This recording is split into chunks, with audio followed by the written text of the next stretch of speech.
Welcome to the Beyond Atheism podcast with me, Nathan Alexander, and my co-host Todd Tavares.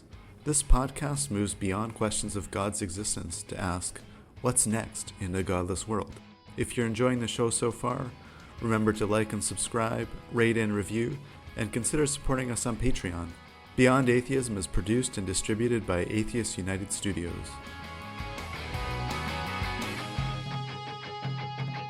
Let's get deep and dark today on Beyond Atheism.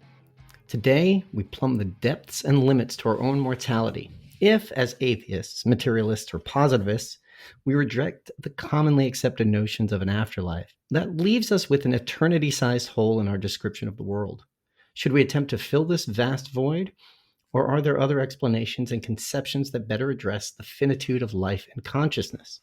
Joining us today to discuss what happens after death is Tom Clark. Tom is a senior research associate at the Heller School of Social Policy and Management and the creator of naturalism.org, among the web's most comprehensive resources on worldview naturalism and its implications and applications. He's the author of Encountering Naturalism, a Worldview and Its Uses, and writes on naturalism, free will, consciousness, addiction, and related philosophical and social concerns. Tom, welcome to Beyond Atheism. Gentlemen, good to be here. By the way, in the introduction, there was one word left out in my bio, which is Brandeis University. That's where the Heller School of Social Policy and Management is. So Brandeis University is in Waltham, Massachusetts, and just wanted to make sure that was imparted to our audience. Anyway, good to be here. Yes. Yeah. Thanks so much, Tom, for coming on.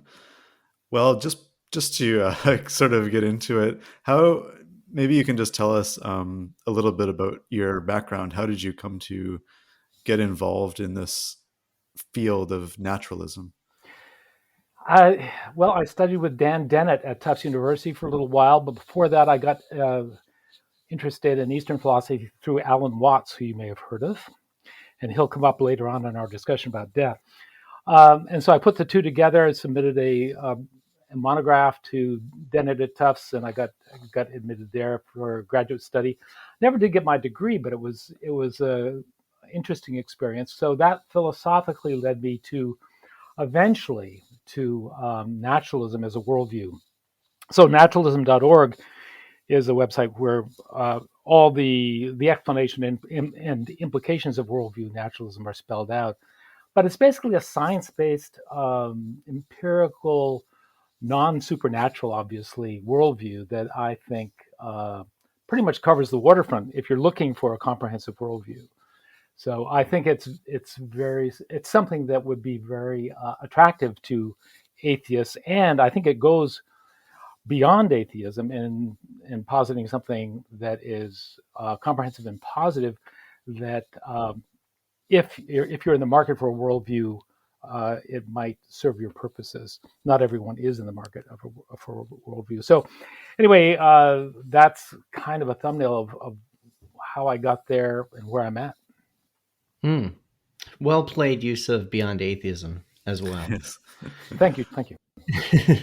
So before we start delving into what naturalism tells us about death and consciousness, what are some of the things we should reject? And what's the reasoning behind it? And I'm thinking like, okay, heaven and hell are out. Can we also reject reincarnation and things like eternal recurrence, where you come back and live the same life again and again and again? And why should we? Yeah, and why exactly? Why should we reject these things? I think the basic premise, the starting point for naturalism, as I see it, is about one's epistemology. It's how you know what you know. What are the grounds for belief that you espouse? And the atheists, of course, reject the supernatural, most of the grounds that there's no evidence for it. And I think that's a valid position to take, and it's a rational position to take. So if we're denying the existence of the list that you had, spirits, souls, supernatural entities, the reason we do, I think, the rational reason we do is because there's no intersubjective, objective, publicly available evidence to support belief in such things. So I don't think this is particularly controversial if, as you guys are atheists. It's a rational way of, I think, an epistemologically rational way to approach how we know what we know. So that's to me, the most essential first step in getting to atheism, and then beyond that to a globally naturalistic view of ourselves. It's essentially to stick with empiricism, what science is best known for, and other basically evidence-based pursuits.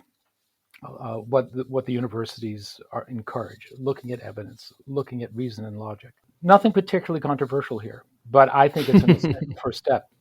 And of course, what I'm saying here will rule out probably the majority of people on the planet, because they're not particularly committed to empiricism or intersubjective evidence. They're enthralled to faith, revealed texts, religious authority, intuition, one's own personal experience. You should never trust your personal experience. Never. Always look for confirmation outside it. That's one of the main lessons. And that's what you mean by intersubjective? Right, exactly right. And that So if you do that, you won't find evidence for all these things that atheists and other people, rational folks, would discount.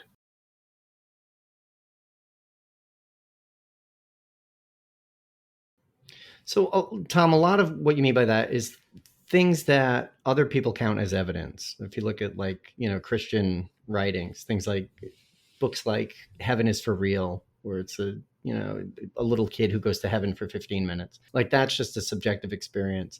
That's not evidence by what we're talking about.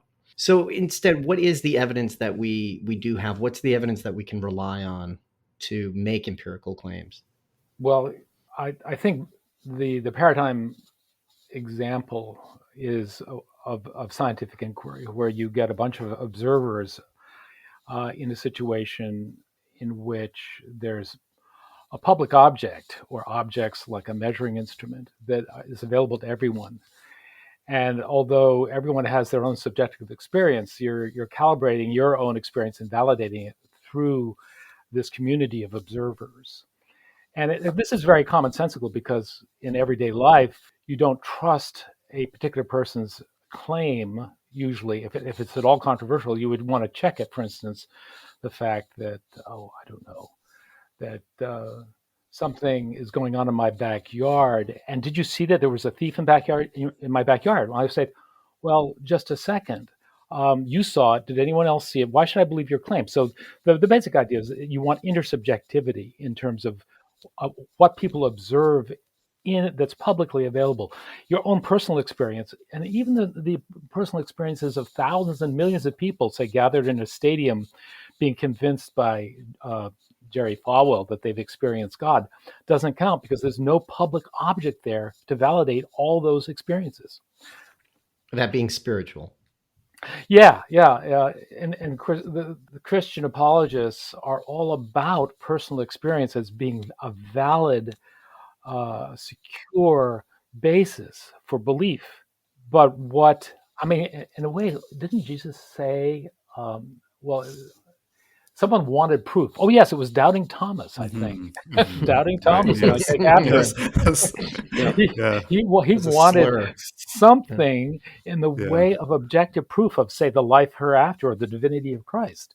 And Jesus basically put him down for that, saying, oh, ye of little faith. Mm-hmm. So I don't have to convince you guys of this, but I'm just stating what's obvious to us, I think. Yeah.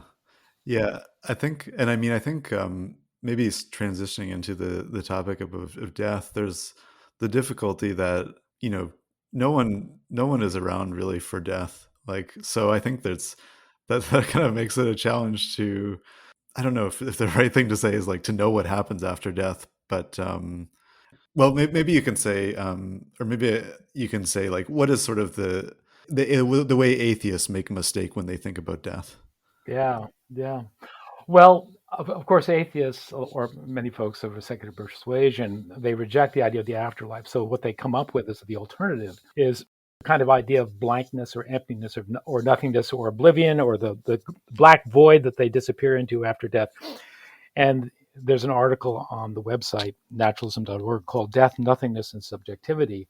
Maybe you can put it in your links attached to this episode, in which I cite many, many examples of very smart people who have said this is what they're anticipating at death, a kind of oblivion, kind of nothingness. And I think it's a kind of a natural reaction to to suppose that, well, if I'm not continuing into something like an afterlife, then the alternative has to be what? Nothing, blankness. But what I claim in this article, it's not that hard to understand, is that the idea of nothingness into which you would disappear and more or less experience after death is incoherent. There's nothing, nothingness doesn't exist, so the person who dies can't go into it to experience not being there. So that's the mistake I see atheists and other secularists who may not identify as secular as atheists making.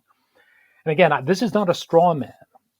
This is, I document very carefully in the article, and it's a mistake that people constantly make, is to reify nothingness. In fact, the most recent example I've come across is by a very smart guy, Anil Seth, S-E-T-H. Anil Seth, he's a neuroscientist. He's written a book on consciousness called Being You. And in it, he talks about his experience of being anesthetized during an operation. And he said, it was like he wasn't there. And he said, well, it was it's something that he looks forward to at death, this sort of complete cessation. Right. Now, I've Right. written a review of his book, which is a great book, by the way. If we want to talk about consciousness, we'll definitely want to touch on what Seth says. It's great. Being You, don't miss it. But I do take him to task for this error. And it is an error. It's simply a misplaced reification of nothingness, and to suppose that we, as experiencing subjects, somehow fall into it at death, never to experience any. But it's an experience of no experience, which is incoherent, right? Right. So, and again, this is not particularly new insight. Epicurus, the Greek philosopher, said, as you may know, when death is, we are not. When we are, death is not. When death is, we are not. It kind of points in that direction. But what I've done in this article is to sort of make clear, by means of a thought experiment, just the incoherence of this idea, and to suggest something else which is more positive, which may or not be comforting, which is that we shouldn't anticipate nothingness at death. Well, for that first part, I want to get to what we will experience or not experience. So, because in the first part, what you're saying is like we can't perceive nothing because it is a perception, right? There's no phenomenon that we are experiencing, or is it that there's no one to perceive it? Yeah, I mean, the idea of experiencing not the lack of experience is a contradiction. Experiences, now put it another way, we're always present to ourselves as conscious agents, as conscious beings. Consciousness is always present for itself. It never finds itself absent from the scene. This is something I bring up quite a bit in the article. So you've never found yourself absent. You have never not been there as far as you're concerned, even though obviously you have a limited lifespan. You didn't exist however many years ago, and you'll cease to exist at some point in the future. But for you as a conscious agent, there is no alternative but your experience.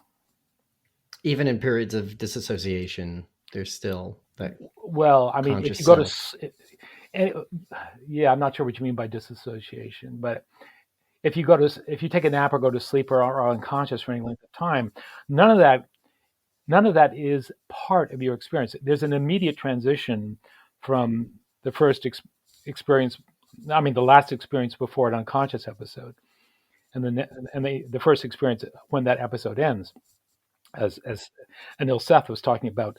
And I've had this experience too, going into surgery.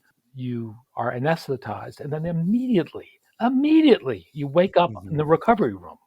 There's been no interval. And that's the point. There's no interval. Yeah. I mean, it would almost be hard to imagine what that would be like to be experiencing a lack of experience. I mean, you couldn't really be done. It can't be done. That's the point. To try to imagine yourself in oblivion or blackness or nothingness, the eternal void, it's not going to happen. It's not a possible experience. It's not something you have to concern yourself with as death approaches. Yeah. But yeah, but I guess where I think the argument gets really interesting is the death of of the individual isn't maybe like the death of experience per se, I guess. Is I don't know if that's if you agree with that way of putting it, but maybe you can then like move on to the next part, like what what does happen after death, I guess, Yeah. or What what should should we we expect? expect? Yeah. Yeah, I'll say, well, what should we anticipate? Imagine you're going to be dying in the next minute or so. What should you anticipate? Obviously, well, many people will be terrified. I'm sure I will be somewhat terrified. But what I do in the paper, and I really would encourage people to read the paper, because to actually grasp this, it's extremely helpful to go through this thought experiment, and which is, I'll just outline it quickly, which is if you go to sleep for however long or are put under and by with anesthesia. Imagine you wake up and you've been changed a little bit, and so you're still the same person when you wake up, and there's been no emptiness or interval which you experience between the two episodes. You wake up instantaneously as a slightly different person, but you're still basically who you are. And then, but there's been no interval of blackness or nothingness. There's been just a stream of constant experience in which you survive as a particular person. That's personal subjective continuity. You survive. You continue as the same person. Continuous conscious experience throughout the unconscious interval. Now imagine that bit by bit in future episodes, you're changed more and more. So imagine you wake up and you're quite changed, but you're still the same person. Basically, people still identify you as, say, Nathan, and you identify yourself as Nathan. You have the same, more or less the same memories, but you're fairly significantly changed in your character and taste, but you're still identifiable as Nathan. But again, there's been no subjective discontinuity between when you were put under and woke up, and it could be however many years later, right? Okay. Now, the next step is imagine that the person who wakes up from this transformation is not Nathan anymore, because your character has been changed just enough to make you someone who doesn't identify themselves as Nathan, and no one else identifies you as Nathan. Now, when you wake up, has there been a blank or emptiness between your going asleep or being anesthetized as Nathan and waking up as not Nathan? No. You see what I mean? So there's an indeterminacy there, but that's the point. Up to the point at which you're no longer Nathan, there's been personal subjective continuity. In other words, you survive as a person throughout all these transformations, and there's been no discontinuity in your subjective experience. However, in the case where Nathan doesn't survive, there's still been continuity of experience. But Nathan is not there any longer. So there's the personal subjective continuity of being Nathan has been discontinued. But what is continuous? There's a continuous stream of subjectivity between Nathan and the person who Nathan has been transformed into. What is that? I call it generic subjective continuity.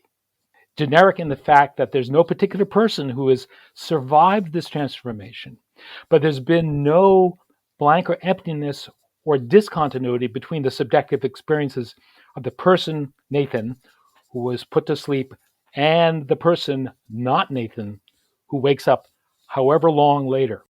And then if you accept this, and I think it works pretty well. I don't think there's any reason to suppose that this continuity shouldn't be expected. If that's the case, then the final step is to say that death and birth are just like this transformation, except that there's no obvious successor to the person who dies. Okay, and the positive way to put this is you've always been present, and the person who wakes up, either from the transformation thought experiment or who is born normally, has never found themselves not present. And the same thing is true for you before your death. You've never found yourself not present. You're always present for yourself. So this generic subjective continuity, I think, is sort of a function of how consciousness is as a natural phenomenon. But again, the death and birth continuum of generic subjective continuity is very difficult to accept because of the fact that there's no obvious successor. Whereas in the transformation thought experiment, you can see that there was a successor to Nathan that gradually became not Nathan. And at some point, Nathan is dead. Nathan dies because of this transformation, and a new person is there. But that's what death and birth are. They're a transformation of the context of consciousness. And there is no interval of blackness or emptiness or void in between them that can be experienced by anybody. That's the key. So an atheist, if they carefully think about it, should reach this conclusion. This is my contention. Now, I may be wrong. I don't want to sound too dogmatic about this. And people will have, of course, I am dogmatic. I'm so convinced. How could I be wrong? But I think it's a persuasive argument. It's got a lot of traction. Sam Harris did a podcast about it, and pretty much definitely endorsed the conclusion. But I want to say that Alan Watts, who I mentioned in the introduction, basically reached this conclusion 30 years ago in a talk that I linked to at the website. He asked the question, what would it be like to go to sleep and never wake up? So that's a great way of putting it. I mean, it really, it's a startling question. What would it be like to go to sleep and never wake up? Well, that's what death is in a way. But as Watts points out, you do wake up. All these centers of consciousness find themselves present. So I don't want to suggest anything mystical or supernatural here. There's no personal subjective continuity. That's a really important point, is that people don't suppose that they, as a particular person, survive. Generic subjective continuity is exactly that. It's generic. It's not personal. So some form of consciousness survives. Right. It doesn't even have to be human. It doesn't have to be human. Yeah. It could be an AI that's achieved a consciousness, I don't know, in another galaxy or in another universe. So it's a kind of weird, frankly, it's a very weird, strange idea that consciousness is. And I have a lot of questions about it, Tom. Oh, sure, good. I think I need to start with a recap quickly, because this sounds a lot like the ship of Theseus, where it's the boat where you're constantly replacing the broken pieces with new pieces. And then once you've replaced all the parts, is it the same boat? And this says no. The subjective, but it has a subjective experience. Yeah, no, you're talking about the same boat. You're talking about, you see, that would be personal ship continuity. Right. But what's added to this is the ship doesn't have consciousness, right? But we're thinking about that sort of problem, right? Is that you have these changes that just occur over time. And if we put it on a person, what we're thinking about, we can bring it down to a cellular level, right? Where we do, like at the molecular level, all the molecules are different. They cycle through. At the cellular level, I'm not the same collection of cells that I was 10 or 20 years ago. Those have all been replaced. But I feel like I exist as the same person. You are singular consciousness. Yeah, you are the same person. The pattern has persisted. Right. The pattern has persisted throughout these changes. Right. Without that. So and that's okay. So naturalism posits that this is true, right? Our bodies change over time, but this consciousness persists. Yeah, and it persists in the context of you being a single person throughout the changes of your body. So you as a person persist as a particular pattern of personality, preferences, desires, habits, and physical characteristics. But that pattern at death is completely erased. That's right. At death, it's only at death. Yeah, only at death. Right. That personal continuity is erased. It ends at death. So what you just said, of course, is true, that you as a person survive all kinds of physical transformations in your body. That's of course true, but that's sort of the physical vehicle of your personal subjective continuity. But now, okay, and that's the next thing I was wondering about, is what this says about dualism in terms of like the mind-body distinction. Because I I'm pretty sure like modern sort of philosophy says, okay, there's not really that dualism. It is mind is a function of the body. It's a function of how the organs work together, how the brain works. There is this material explanation for it. Is that still here when we think about how generic subjective continuity exists? It's still this continuation based on our material existence, which shapes it. Right. Yeah. Yeah. No, this is consistent with physicalism or materialism in terms of how we understand consciousness. Of course, understanding what consciousness is a hot topic. It's not been. We don't know yet exactly what it counts, but there's good reason to believe it supervenes on the physical brain, and when the brain goes, your particular consciousness ceases. Right. So that's the end of you as a person. But of course, other consciousnesses will exist and will come into being, and each of them has never found him or herself or itself absent. That's one way to look at it. Again, the only way I can probably convince people of this is through the thought experiment. But I mean, your points. I mean, I accept them. Consciousness is as far as we know, supervenient on a physical process. Whether consciousness itself is identical with a physical process, I think, is an open question. And I've written about consciousness, have published a few papers on it. I have my own theories about it, which challenge the idea that the consciousness might be sort of completely within the physicalist paradigm. But we don't necessarily have to get into that. But I know. but we could. I mean, we could. It'd be a long night, Tom. Yeah, we've got a lot. Yeah.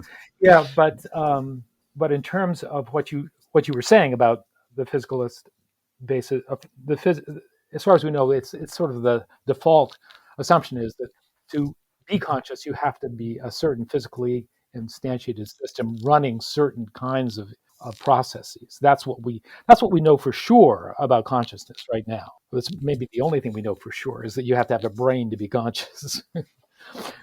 Right. So at some point with life, it is created, this consciousness. It's created and destroyed at the beginning and end of life. Yeah, but life might not be a necessary condition for consciousness. We might be able to arrange it in an artificial system. So the generic subjective continuity that I'm suggesting might be the case would apply to any artificial consciousness that might be created as well. I feel like there's also something about like the nature of the self or something that, maybe everyone experiences themselves as this, like the self. And I'm not sure. I don't know. I'm not sure how to really articulate. I mean, I think, one way to think about it maybe is like, this is a similar thought experiment, I guess, like this idea of, going through a teleporter and like having yourself kind of like totally rearranged and then reassembled. But it's like, or even you could say like, your memory is sort of like taken in a USB stick and then like re-uploaded in a certain way. And then your memories are just re-inputted in, and you have the same memories of such and such a thing, but maybe it was even a different host body or something like that. Yeah. I don't know if there's any sort of coherence in that kind of rambling. Well, no. I mean, what you're simply talking about personal subjective continuity across a transformation in the medium of what holds the characteristics, the patterns that you consist of. In other words, if you uploaded it to a USB drive or something like that in the far future, that would be Nathan. And presumably, if it were well done, it would be subjectively continuous with who you are now, in some sense. So I don't see any problem with that. That's not a metaphysical. That's to me not particularly metaphysically contentious, because if we are patterns or real patterns, as Dan Dennett would put it, then the patterns can be implemented in perhaps any substrate. I mean, there is some controversy about this. Do we need is life, for instance, to get back to what Todd said, is life necessary for consciousness? Anil Seth thinks it might be. I don't think so. Dave Chalmers and other philosophers are pretty much they're functionalists who believe that the substrate, whether it's biological or artificial, doesn't matter that much. As long as you replicate at a sufficient level of detail the patterns and processes, you're going to end up with the same, say, person. So that doesn't particularly affect the idea of generic subjective continuity. And what you're talking about, we're talking about, Nathan, was personal subjective continuity given a transformation of the substrate. So I don't think that that's problematic, or it shouldn't be too problematic. But it does depend on whether you suppose there's something about, say, biological life that's essential for consciousness. And there's debate about that. I don't think my opinion is no, but I could be wrong. But there is what that brings into it, though, is the importance of memory. I think is one of the suggestions, because part of what happens is, I mean, with the example of like a Star Trek transporter, right? That converts a person into an energy pattern that, right? It annihilates the matter. You just have this energy pattern, and that's transported where the matter is recreated. And what that tells us is like what you're doing is you're eliminating a person and you reconstruct a perfect copy. And that perfect copy has the continuity. Yep. Right. Right. Because in part because they have the memory. Yep. Yep. But right. But part of what Nathan is suggesting, when we think about this transfer to a different format, right? If you're just uploading your consciousness, let's say, or your self into the matrix, you can sort of have a forking branch, right? Where your physical self continues on, but that new form, because it has the same memories, it has the same patterns, it has the same identity, it would also have consciousness, and it would have a continuity, correct? Yeah, I mean, I Derek. mean, that's what I see happening. Yeah, absolutely. Derek Parfit, in his book Reasons and Persons, gets into these thought experiments, as have other philosophers, that you have a branching scenario. And so, who are you in this branching scenario? Well, Parfit talks about closest continuers. Each of the branches has as their closest continuer the person who existed before the branching. And so they both might lay claim to subjective continuity with that person, and they both be right. But as to who are you at that point? Well, there are two selves in existence, each of which has similar memories, but they will immediately start becoming different. They'll be different persons eventually, even though they branched from the same person. Yeah. So at what point would memory start to be important for this? Because there is a point where you can just start forgetting your existence, right? So if we travel back in our mind to grade school and then start searching for our earliest memories, things get really, really hazy, and then at a certain point you just don't have memories, but we do have this sense that we have persisted since that time.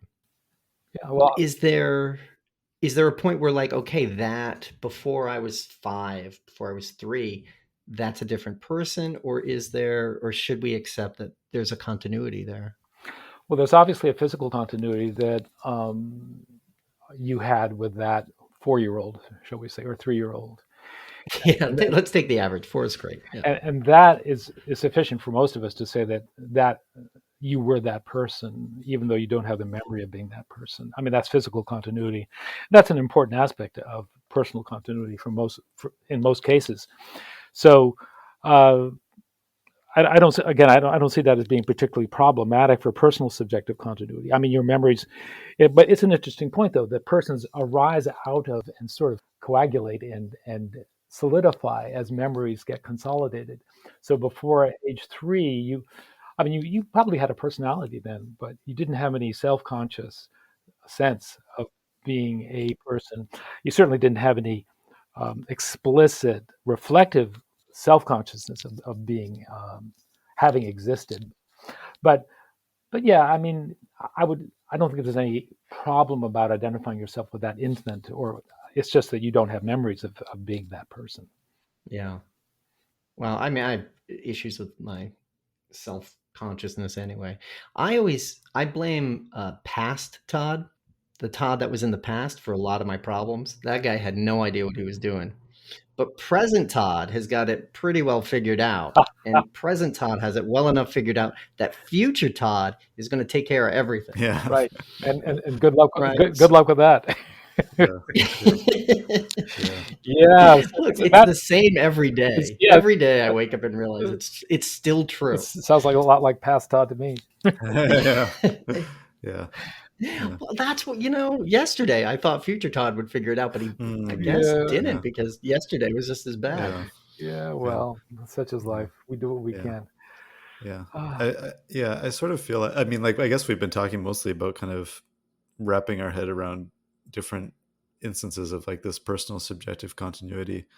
But I think with these different thought experiments, eventually you do realize, or I think so, that there isn't too much of a leap then to make the jump to the generic subjective continuity. That, if you imagine yourself as like, yeah, as a toddler or something, where it almost does seem like a different person, but nonetheless there is that continuity. And I guess, and then to think, there's, after I die, you might even think like at the very moment of my death there'll be some other consciousness that arises. There just won't be the memory, but the sort of the experience of consciousness persists. um I guess, yeah, I don't know if that well, yeah. The if thing that is, if that's right, or we're always understandably searching for some kind of personal continuity, because that's what we're wired to want. We're designed by, we were selected to have for by evolution to have this very strong sense of wanting to persist. So in imagining the situation after death, we definitely tend to project ourselves as this person and continuing. That's not possible. That's not going to happen. If you're a naturalist like we are, it's just not going to happen. But on the other hand, we shouldn't make the mistake of projecting ourselves into nothingness as well. And I think the reminder is just to see that you've never not been present for yourself. And if you let that sink in, then you'll see that at death, the thing to anticipate is not nothing. It's the fact that you were always present, and consciousness can never be absent for itself. And so the conclusion I don't think it's a logical conclusion. It's kind of the intuition I'm trying to push, is that consciousness will always inevitably find itself present in all the forms that exist and come into being. And so therefore at death, what you as a particular person might anticipate is just being someone else entirely different, entirely other. And at the end of the article, I call it the radical refreshment of subjectivity. And the problem is, of course, there's no memory or knowledge transferred. You, except in the case of an artificial intelligence that comes into being with a full set of sort of pre-installed knowledge, that being would have in its repertoire already, say, the full complement of human knowledge as we now have it. So it wouldn't it wouldn't have to start from scratch, so to speak. It would find itself conscious with all of its knowledge there, ready to go. That's how it is for us human beings, as we were talked about growing up. We gradually get all this knowledge installed, and then it all gets destroyed at death. It's very annoying. Yeah. So, because yeah, it's frustrating because we come to all these enlightening conclusions and we want to sort of transmit them to other people, but it's not possible to make them cross the birth and death boundary except by culture. But what I'm suggesting is for an artificial intelligence that's imbued at its inception with, say, a lot of knowledge, including this knowledge that we're now discussing, that being would, in effect, have a kind of continuity, sort of a cognitive continuity going for it that mere biological creatures can't have because they have to grow up and be taught. So interesting speculation about the sort of the advantages of being an artificially conscious system. Yeah. Do you find that when you conceptualize things that way, it has a sort of ethical implication for artificial intelligence? And or do you find that this has ethical implications that you've imparted into your life just from this worldview? Well, the thing about the generic subjective continuity is that it subtracts one hope, and that hope is that you don't have to continue to have experience. The hope that many people want is to end up in oblivion. They don't want to be conscious. This is the Buddhist hope of not being reborn.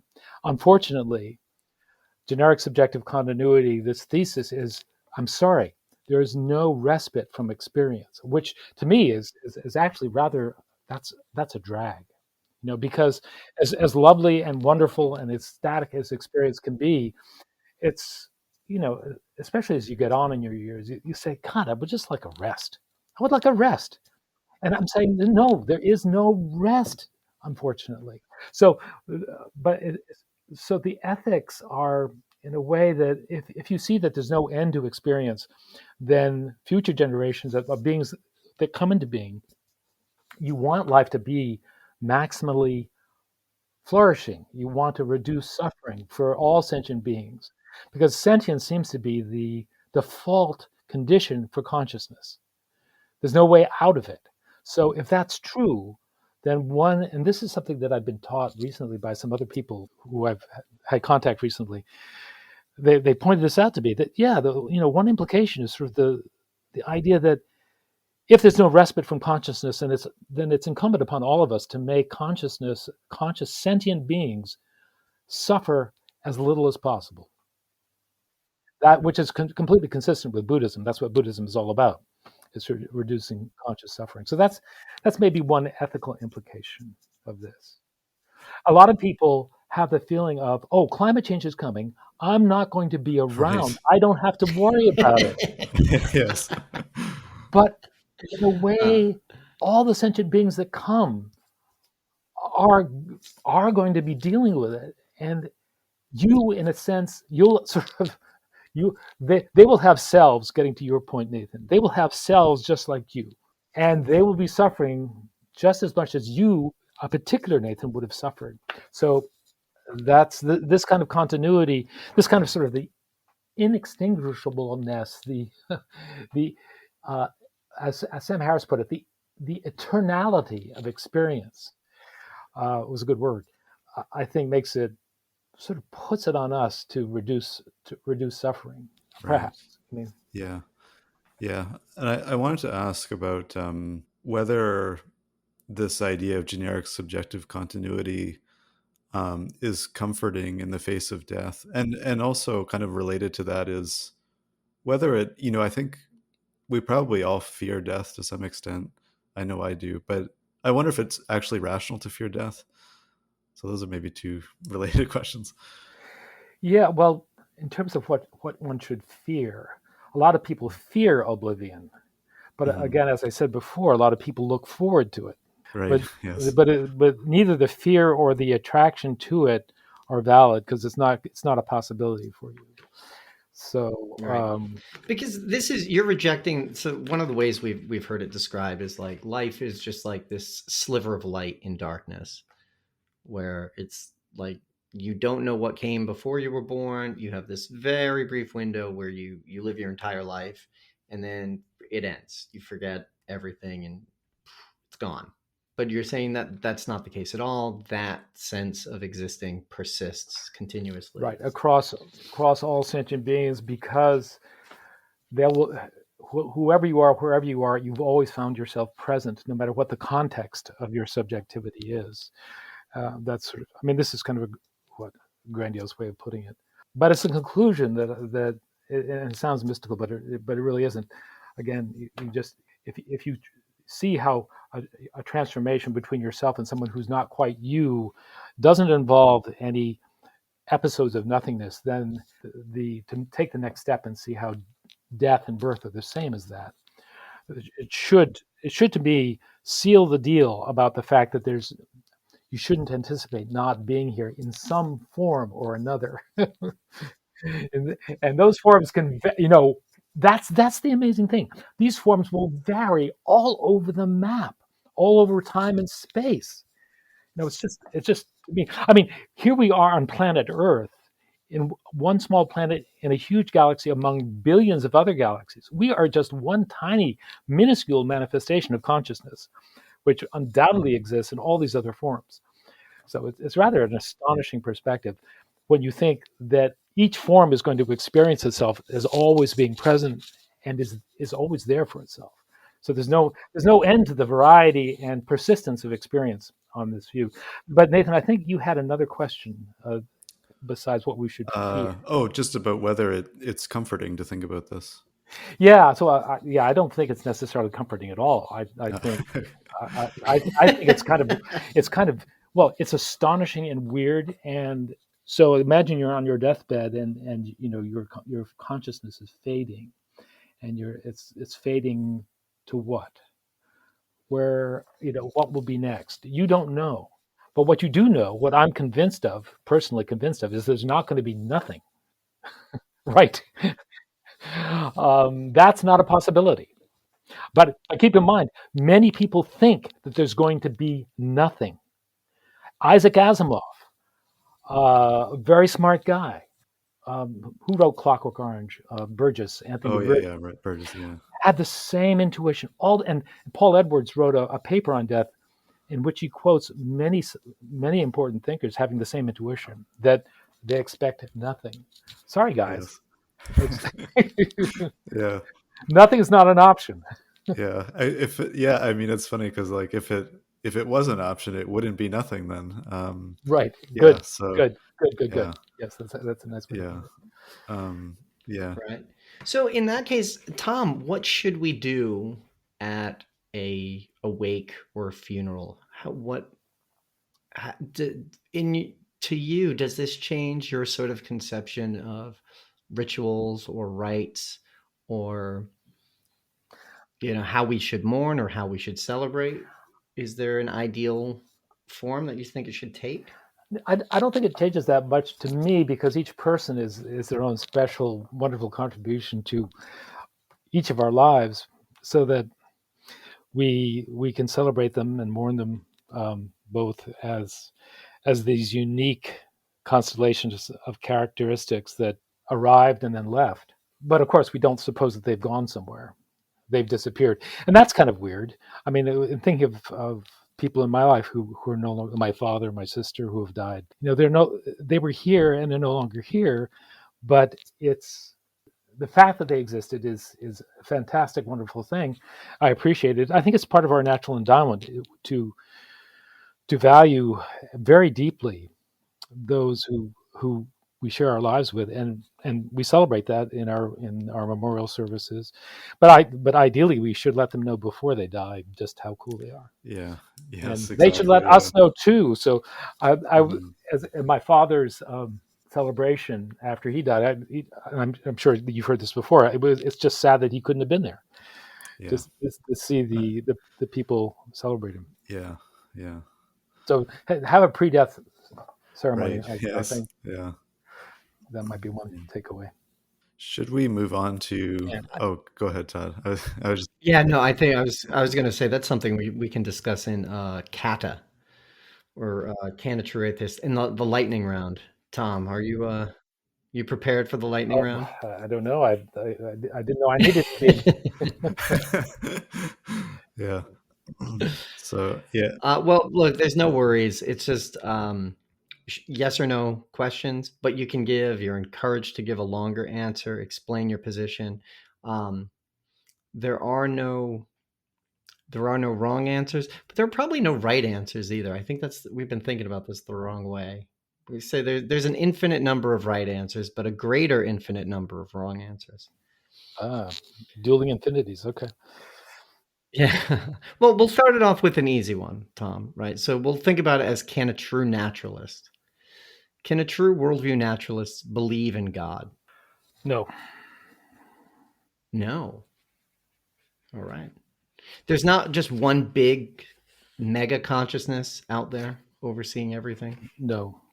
You guys want short answers? I'll say no. No, that's You no, that's want good. the basis No, for my you can- answers? You can expand a little bit, but maybe in that case it Yeah, isn't yeah. necessary. Well, Okay. anytime I answer no, it's because often if it's an empirical claim, behind it is the fact that there's no evidence that I'm aware of to support Yes, that claim. right. Okay. All right. Can a true naturalist think we are just a brain in a vat being experimented on by a mad scientist? Yes, possibly. Okay. Wow. But is there? So that's a case where there's no evidence that we are, right? Well, David Chalmers has written this wonderful book. I don't know if you've heard about it, called Reality Plus. Okay, No, read it. Read please. Reality Plus. It's all Okay. about that. That's what it It's all is about there. that we could be in a simulation, we could be brains in vats, and what's the evidence that we are or are not. And Hmm. those thought experiments are great old chestnuts, and some people think they've disposed of them so that it's not conceivable that you're a brain in a vat. I'm not sure I have a strong opinion, but my less than considered opinion is that yes, it's conceivable that we're brains in vats. Really? Whereas, like the existence of the Judeo-Christian God is not plausible. Yeah, because I don't see any evidence, intersubjective, good empirical evidence to support that existence claim. But there may not be, good evidence that we are brains and vats. But I don't. It's sort of a point about the fact that sort of the Descartes' evil demon argument that it's just barely conceivable that all of this is being cooked up by an evil demon, and we are brains and vats being fed, as in the Matrix, being fed stimulation to make us think very realistically that we're in reality when in fact we're brains and vats. By the way, consciousness itself is a virtual reality, so that's something to think about. I'm not sure. I'm not sure that Chalmers necessarily understands. I think he understands it, but Thomas Metzinger and other people. Thomas Metzinger, a philosopher, he's written a book called The Ego Tunnel, and he definitely makes the case that we are consciousness is a virtual reality. Have you either of you had lucid dreams? Yes. Okay, Yeah. Where you control the dream not when you could. Well, you and not you only kind of control it, but you know for sure that you're dreaming, and you know for sure you're lying in bed. yeah And what does that mean? It means that yeah your consciousness is a brain construction. Your vivid experience at that time is what your brain is doing, and the same thing is true right now. mm, So you are, mm, and then Seth makes the same point in his right book, Being You. He says consciousness is a controlled hallucination, essentially mm, controlled by the fact that you're getting input from the right world and it's modifying your brain such yeah that right what you're experiencing matches well enough with the world so that you don't get into trouble. It's the same point as Metzinger. Metzinger put it right that we're vigorously dreaming at the world. A great right. way to put it. So anyway, consciousness is a virtual reality because the world, it's a model that we inhabit and so we're at one remove from the actual world, the physical world.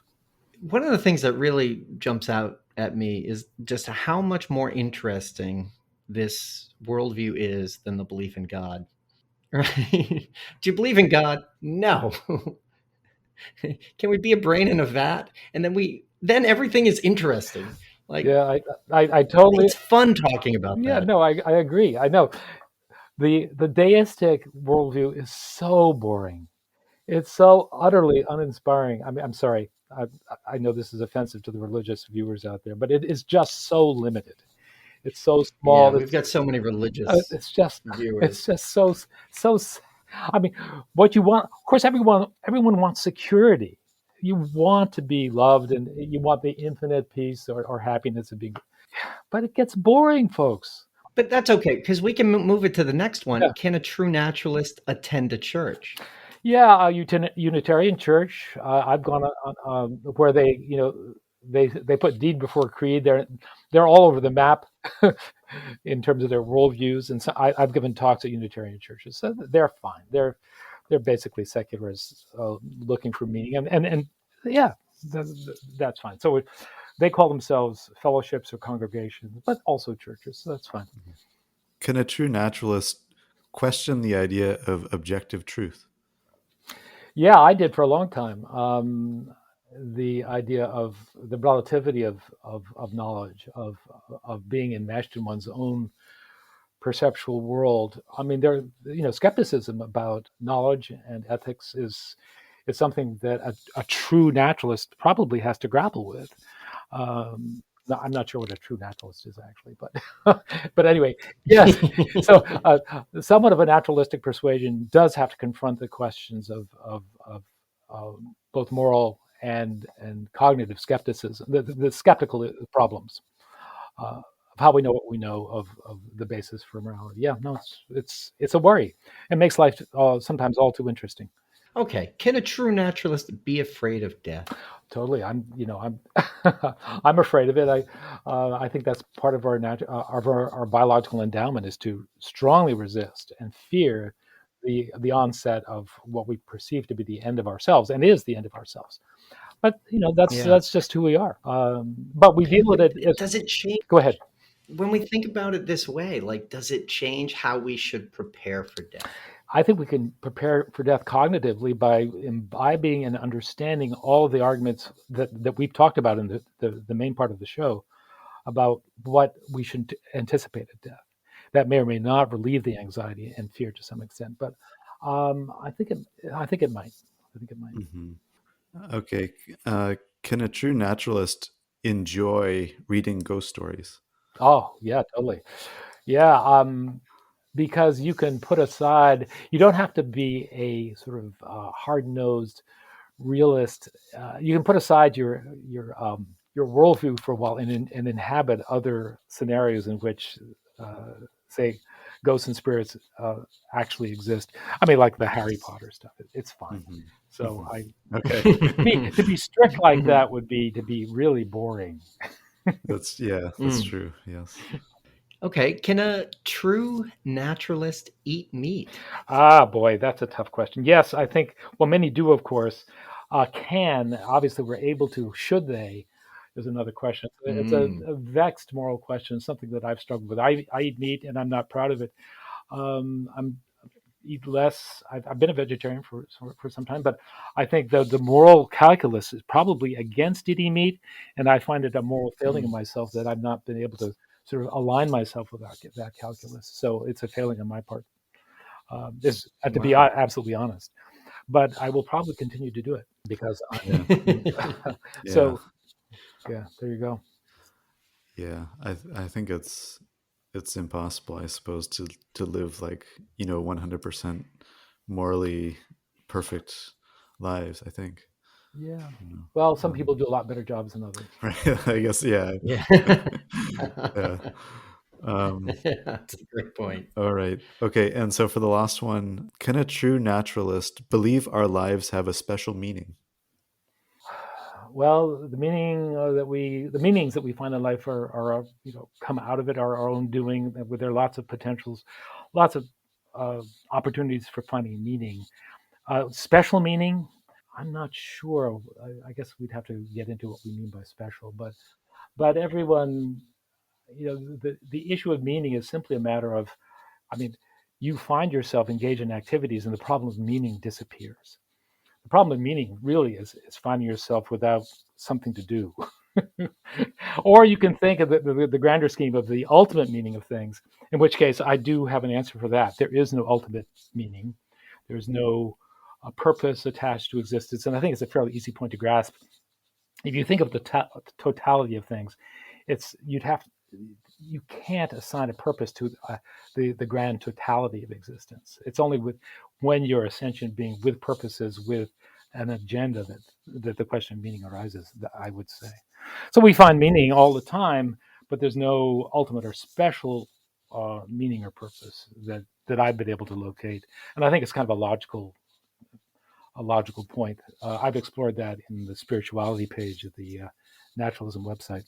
And I know spirituality is not a word that atheists like to hear, but I do use it because it's a word that refers to existential concerns. I don't think there's any other word out there that really does as good a job as referring to those concerns. How can people, if people want to find out more about this, where would you send them? What should they read first on naturalism.org? Or is it naturalism.com? .org. The link will be below. Yeah, good. Um, I've written. I think that one place to look. There's a section called Worldview Naturalism, and it has links to sort of some overviews of what naturalism is about. But my favorite thing is a book chapter I wrote for a book called Beyond Religion, and it's called Naturalism and Well-Being. It's at the website. There's a huge amount of material there, but Naturalism and Well-Being, a book chapter, and I think that kind of lays out the benefits, the attractions of naturalism as a worldview. It doesn't attempt to justify it as a worldview, but it basically says what's in it for you and for all of us if we all became naturalists, in my sense. Awesome. Well, great place to start. Everybody should check that out. Tom Clark, thanks for joining us today. Gentlemen, it's been a pleasure. More power to you. Keep up the good work. Thank you. And I will look forward to future episodes, and perhaps we shall chat again one of these days. Okay, that was Tom Clark of naturalism.org. So, Todd, what did you think about that conversation? I mean, it's nice that we're able to, we have the luxury of contemplation, right? As atheists, once you clear out the deck, like anything's possible. And this is something that I think Tom mentioned it, right? Like we think about things epistemologically, right? What is our system of knowledge? Once you shelve religion, right? Once you push all of that aside and move on to something completely different, this is a huge break in the way we think about things, the conclusions we come to. And it's totally unmoored. It's totally, or at least unconnected to those previous systems of thought. And that's part of what it means when you move beyond atheism, right? Like it's not tied to these previous moral systems that have come up with the way the world is ordered. It comes to radically different conclusions. And that's awesome. Like that's fun. There's a real variety of thought here. How do you feel about it, Nathan? Were you taken in? What spoke to you? What brought you into this world? Uh, I think it's an interesting idea about not your consciousness continuing after death, but some consciousness continuing, and it really almost couldn't be otherwise. And I think, yeah, just we were just talking before we started recording about. Oh God, we were talking. It was I now that I sort of thought about it more, I like this idea of like, okay, there's a person in the 1800s who's thinking, what happens to me after I die? Where is my consciousness going to go? And in a way, you could almost say that person's consciousness, or some kind of consciousness, is now mine. I just don't have any memories of that person's experiences, and then like in the future after I'm gone, someone in 2020 or 2222 will think like, oh, I could just his consciousness could now be mine. And I mean, right. it's to talk about like my consciousness or your consciousness. In a way, I guess it's like it's. I don't know if it even makes sense to personalize it in that way. I don't know. I mean, obviously, you have this experience of the self, which is sort of also like a kind of construct of our mind.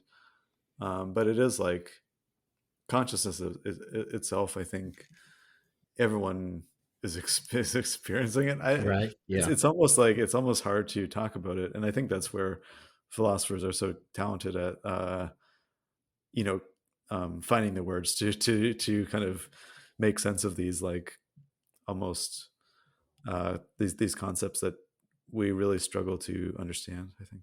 Yeah. Yeah. And I mean, and as we talked about before, like that notion of like this persistent consciousness, there is like you can make a factual statement that says we are the universe becoming conscious of itself, right? There is a consciousness in the universe that's made of the universe, and that's not refutable. We're products of the universe. Humans have created a stock of collective knowledge that explains and explores and defines and measures and actually knows things about the universe. And that is weird. That like there's something categorically weird about that. But like just having this one conversation with Tom and we start making these big connections and we start thinking about these things, and these are things that we would never think about if we were just in church all day. If we spent an hour and a half in church, we wouldn't be on this track. And one of the things I noticed that this track does is it lets us think about, it lets us become very, very future oriented, right? Like it's not about what humans were doing 6,000 years ago. It's not about trying to make ancient texts relevant to today. It's about what is the stuff that people do now with computers. What does it mean? How do we understand when they start thinking? If it makes a conversation, if we have a conversation with a computer, how should we interpret this interaction? And that's really, really important, right? To be able to think about things that haven't happened yet and try to make sense of them. Even if your predictions are totally wrong, it's just a wonderful exercise. I mean, I think, well, I mean, I definitely agree that this opens up new avenues for us to think about, and to not be worried about like how is this going to fit into such and such doctrine or whatever. Like, Mm.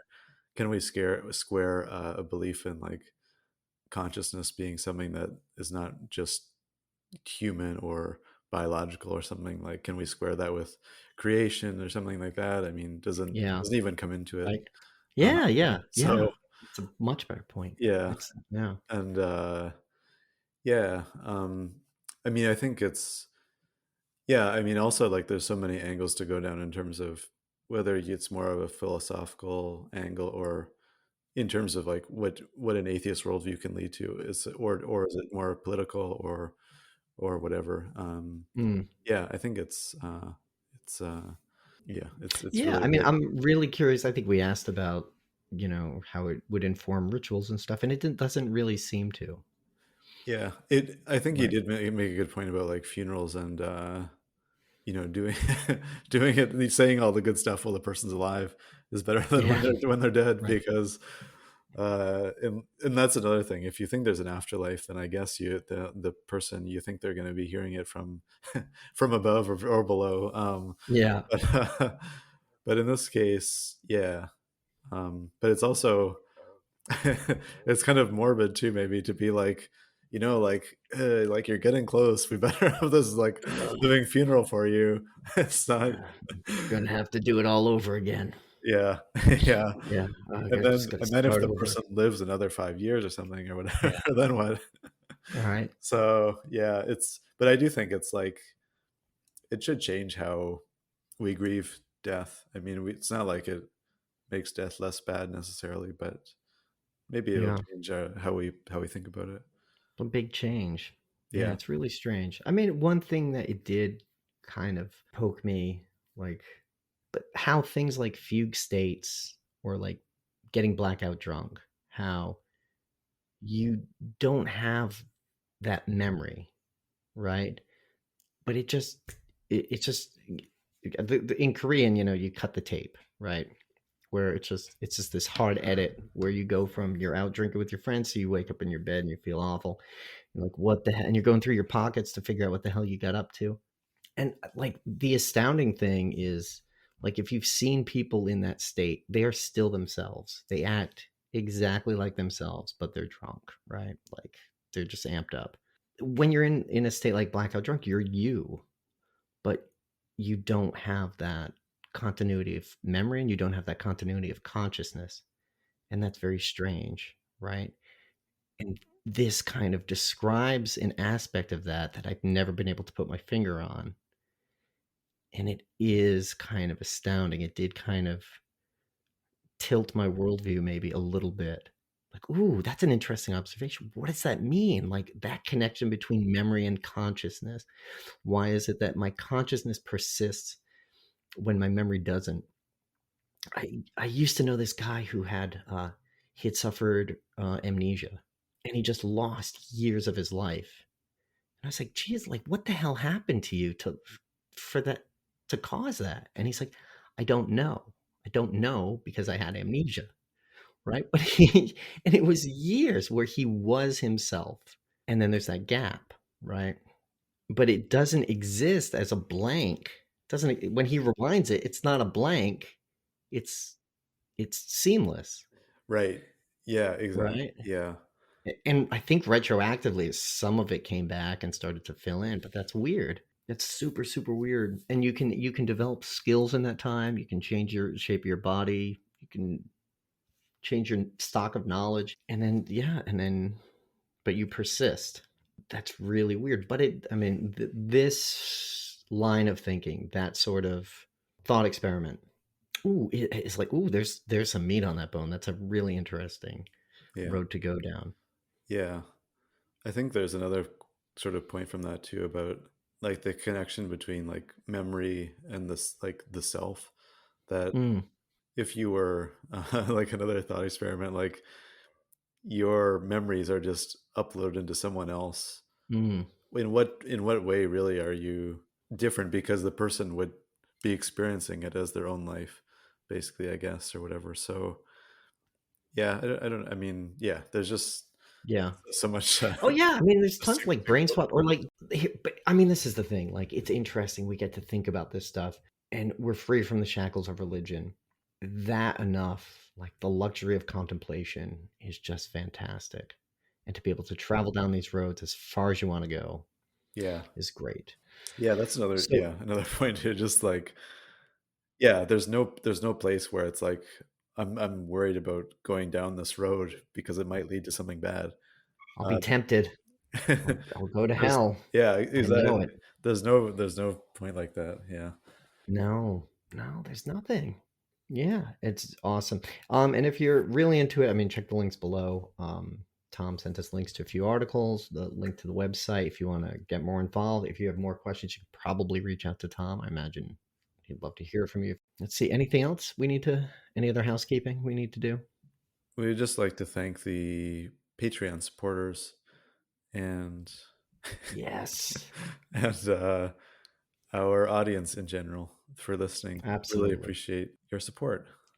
Yep, totally. If you have thoughts on this, be sure to reach out. Nate G. Alexander on Twitter. If Twitter's still Yeah, around when this, if it's yeah. still working, we'll I've need to check on that. Yeah, I've got a By the Mastodon account now. I need to add that in. I'm maybe like leaving Twitter. I don't know. It's hard to leave, but I'll post my Mastodon link as well. oh my Yeah, goodness, it's already been discussed. It's happening. yeah, Of course, and we'd love to have more of you as patrons. If you can't give, we know how tight things get. Hey, like and subscribe. That's one big way to help. Be sure to check out our partner site, AU Studios. Throw them a few ducats if you can. Um, it's Atheist United. They're out in LA. They're doing it, getting it together, organizing people. Um, let's see. Big thanks, Red Japan. And big thanks to Tom. That was an amazing discussion. Loved it. Be sure to check out his site. Um, and of course, any of the authors that he mentioned, any of those books. And oh man, the guy's just a font of yeah, wisdom, isn't he? yes, yeah, Oh my goodness. But otherwise, yeah, just we'll be back. Smash that like button. Come on back, and we'll see you then. Bye bye.